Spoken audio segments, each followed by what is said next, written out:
விபத்தில்லா தீபாவளி மாணவர்களுடன் தீயணைப்புத் துறையின் விழிப்புணர்வு பேரணி. தமிழ்நாடு தீயணைப்புத்துறை இயக்குநர் சீமா அகர்வால் உத்தரவின் பேரில் மாவட்ட அலுவலர் லோகநாதன் முன்னிலையில் மணலி தீயணைப்பு நிலைய அலுவலர் முருகானந்தம் தலைமையில் விபத்தில்லா தீபாவளி குறித்து விழிப்புணர்வு பேரணி நடத்தப்பட்டது.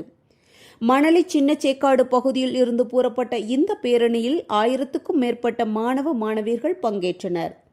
பட்டாசு தீ விபத்தால் ஏற்படும் அபாயங்களை எவ்வாறு தவிர்க்கலாம் என்பதை கூறும் பதாதைகளை ஏந்தி கோஷமிட்டு சென்றனர்.